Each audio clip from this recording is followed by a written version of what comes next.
Алармысың солдым. Қазір ең маңызды нәрселер, ең маңызды бірдемелер деп па? Қай жерге көңіл бөлу керек, ең маңызды қазіргі таңда. Біздің ер азаматтарымыз бірінен соң бірі шығып жатыр. Мен сіздерге былай айтайын. Отбасы ол басты құндылық, ол басты қазына. Өтініш ер азамдар, қаншалықты бір жерлеріңіз қышымаса да, әйелдеріңіз, некелескен әйелдеріңіз бар ма, болды бір жерлеріңізді қысып жүріңіздер. Сөздің шыны. Отбасына ақ төсегіңізді бүлдірмеңіздер. Әйтпесе мынандай ұлы күштерден таяқ жейсіздер. Сондықтан отбасы ол ең басты нәрсе.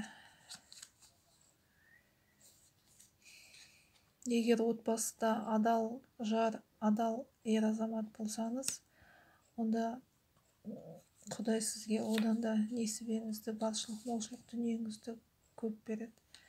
Егер жоқ, өзім білем, бұл дүние жалған, білгенімді істеймін десеңіз,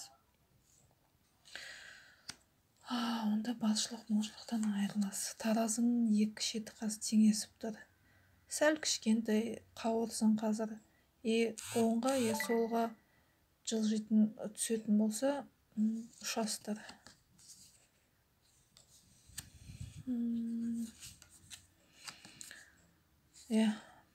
Жақсылықты таңдаңыздар, отбасын таңдаңыздар. Қалай жаманшылық, қалай екінші ашынаны, қалай ішу жеуді, нәпсіні таңдасаңыз, айтып отырмын ғой, жағдайларыңыз нөлге айналасыздар. Әйелдеріңіз қасыңызда бола ма, балашағыңыз қасыңызда бола ма, тума-туысқаңыз, абыройыңыз асқақтап тұра ма, оның бәрі нөлге айланады. Жасыңыз 40-50-ге келіп, абыройдан айырылған, ол ең жаман нәрсе.